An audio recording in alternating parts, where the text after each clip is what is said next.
Okay, good afternoon, everyone. Welcome to the pre-bid conference for the 12 Civil Works project. As we start with this procurement committee, let's all stand for the prayer to be led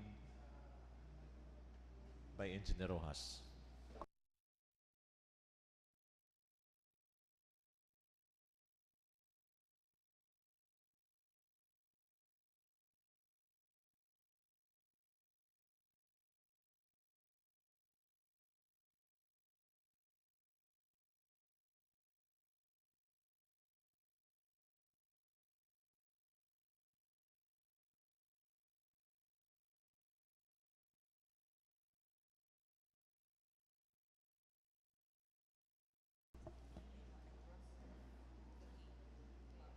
To start with this procurement activity, may I request the back secretariat for our attendance.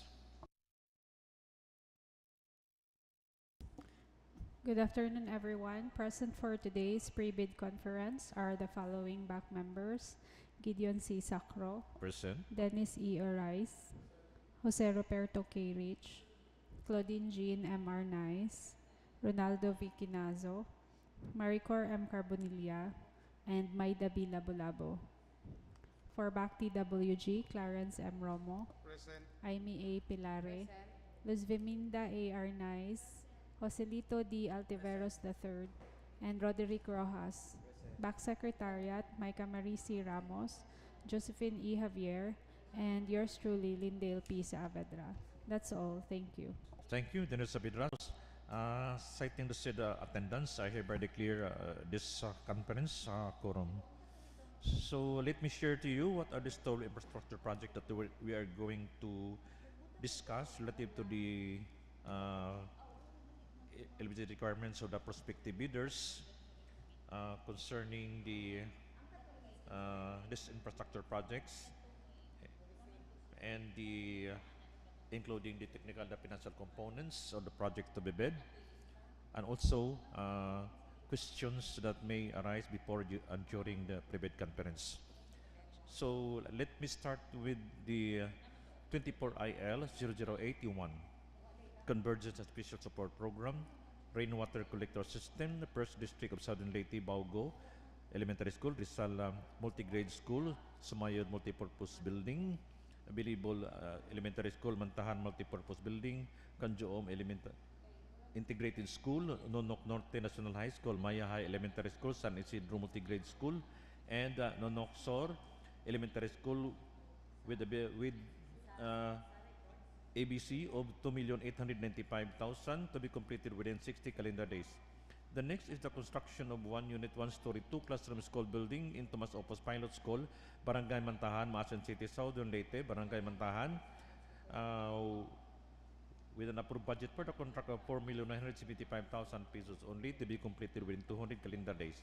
At number 3 is 24IL 003, construction of one unit, two-classroom school building in CLARA Integrated School, Barangay CLARA, MAASIN City, Southern Leyte, with an approved budget for the contract of 4,975,000 pesos only to be completed within 195 calendar days. At number 4 is 24IL 0084, construction of one unit, one-story, two-classroom school building in HINAPU, DAKO National High School, Barangay HINAPU, DAKO, MAASIN City, Southern Leyte, with an approved budget for the contract of 4,975,000 pesos only to be completed within 210 calendar days. At number 5 is 24IL 0085, construction of one unit, one-story, two-classroom school building in BURGOS National Technical Vocational High School, Barangay Santo Rosario, BURGOS, Southern Leyte, with an approved budget for the contract of 4,975,000 pesos only to be completed within 190 calendar days. At number 6 is 24IL 0086, construction of one unit, one-story, two-classroom school building in Ginabunan Elementary School, Barangay Ginabunan, Malitbo, Southern Leyte, with an approved budget for the contract of 4,975,000 pesos only to be completed within 210 calendar days. At number 7 is 24IL 0087, construction of one unit, one-story, two-classroom school building in HINAPU Elementary School, Barangay HINAPU, Tomas OPPUS, Southern Leyte, with an approved budget for the contract of 4,975,000 pesos only to be completed within 210 calendar days. At number 8 is 24 IL 00888. Construction of 1 unit 1 story 2 classroom school building in Divisoria Elementary School, Barangay Divisoria, Buntok, Southern Leyte, with an approved budget for the contract of 4,975,000 pesos only, to be completed within 180 calendar days. At number 9 is 24 IL 00889. Construction of 1 unit 1 story 2 classroom school building in Paco Elementary School, Barangay Paco, Buntok, Southern Leyte, with an approved budget for the contract of 4,975,000 pesos only, to be completed within 180 calendar days. At number 10 is 24 IL 0090. Repair maintenance of the DPWH building, Southern Leyte District Engineering Office, Old Office, Kuwa Supply Office in Capitol Site, Barangay Asuncion, Masin City, Southern Leyte, with an approved budget for the contract of 1,421,000 pesos only, for completion within 90 calendar days. At number 11 is 24 IL 0091. Repair maintenance of the DPWH building, Southern Leyte District Engineering Office, Main Repair Shop, Barangay Ibarra, Masin City, Southern Leyte, with an approved budget for the contract of 1,617,000 pesos only, for completion within 90 calendar days. Last but not the least, at number 12 is 24 ZIL 0025. Supply delivery of ICT equipment, 2 units, laptop, computer, etc., for use in the office of the district engineer, construction section D is office, procurement unit, finance section, planning and design section, and equipment service unit, DPWH Southern Leyte District Engineering Office, with an approved budget for the contract of 1,625,000 pesos only, to be delivered within 45 calendar days.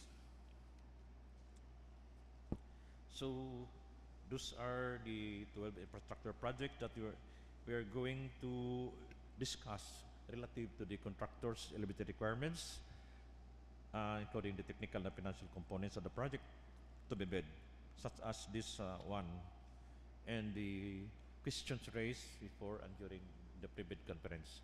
So at this moment, I will give the chair to the technical working group to share with us what are these contractor's eligibility requirements. Thank you. Good afternoon. I am here to discuss the eligibility requirement for the procurement of goods and infrastructure projects. For the purposes of determining the eligibility of bidders using the criteria stated in Section 23.4 of this IRR, only the following documents shall be required by the BAC using the forms prescribed in the bidding documents. For Class A documents, legal documents comprises of the following: registration certificate from SEC, Department of Trade and Industry for sole proprietorship or CDA for cooperatives. Then mayor's or business permit issued by the city or municipality.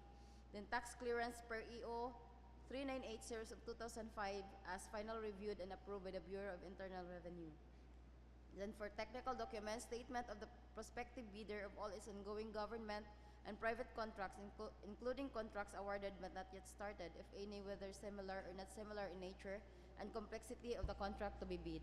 Then the statement of the bidder's single largest completed contract, similar to the contract to be bid. Then a valid Philippine Contractors Accreditation Board or pickup license or special pickup license in case of joint venture, and registration for the type and cost of the contract to be bid. For the financial documents, the prospective bidders' audited financial statement showing, among others, the prospective bidders' total and current assets and liabilities stamp received by the BIR or its duly accredited and authorized institutions for the preceding calendar year, which should not be earlier than 2 years from the date of bid submission. Then the prospective bidders' computation of net financial contracting capacity or the NFCC. Then for the eligibility criteria for the procurement of goods and infrastructure projects, the following persons or entities shall be allowed to participate in the bidding for infrastructure projects and for the goods and infrastructure projects. Number 1 is a duly licensed Filipino citizens for sole proprietorship, then partnerships duly organized under the laws of the Philippines and of which at least 75% of the interest belongs to the citizens of the Philippines, and for corporations duly organized under the laws of the Philippines and of which at least 75% of the outstanding capital stock belongs to the citizens of the Philippines. for cooperatives duly organized under the laws of the Philippines. Then for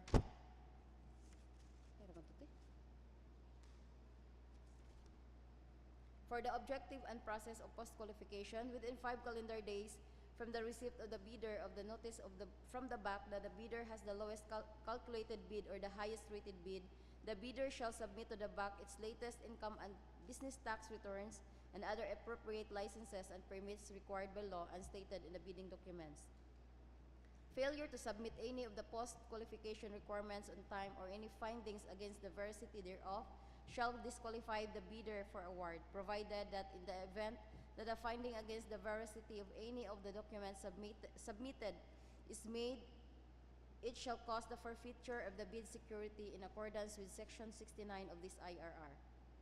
Then for the purpose of post-qualification, the post-qualification shall verify, validate, and ascertain all statements made and documents submitted by the bidder with the lowest calculated bid or highest rated bid using non-discretionary criteria as stated in the bidding documents. These criteria shall consider but shall not be limited to the following. For legal requirements, to verify, validate, and ascertain licenses, certificates, permits, and agreements submitted by the bidder and the fact that it is not included in any blacklist as provided in Section 25.3 of this IRR. For this purpose, the GPPB shall maintain a consolidated file of all blacklisted suppliers, contractors, and consultants.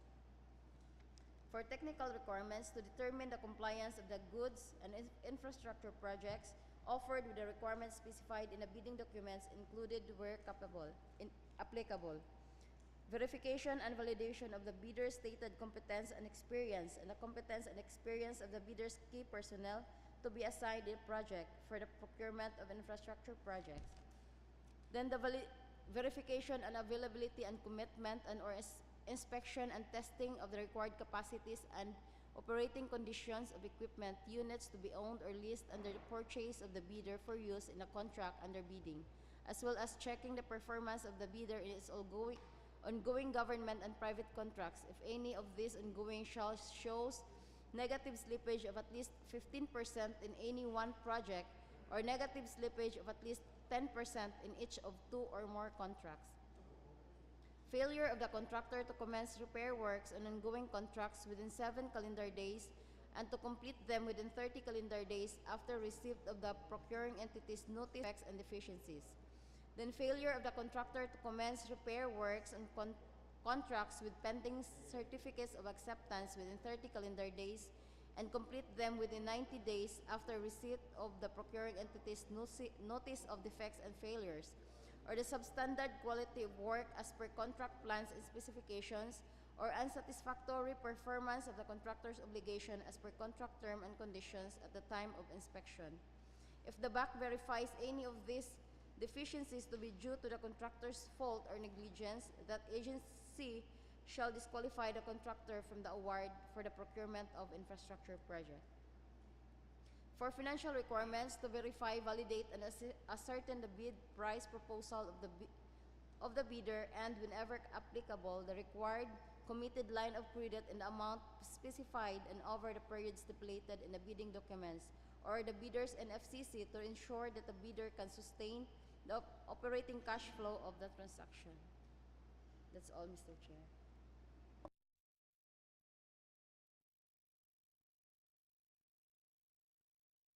Thank you, Engineer Pilari. So those are the things that are needed during the opening of bids. So to the BAC members and technical working group, may I reiterate that please exercise due diligence in checking and the documents vis-a-vis with the electronic results and the attachments of the technical and the financial components during the opening of the bids.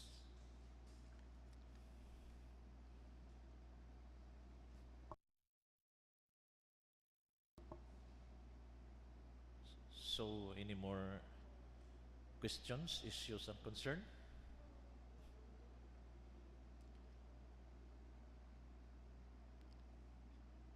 So there being none, I would like to hear from among us for a motion for adjournment.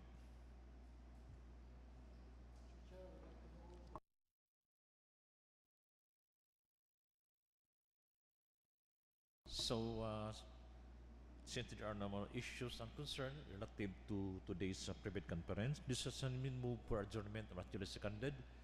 This meeting is hereby adjourned. Good luck, everyone. Thank you.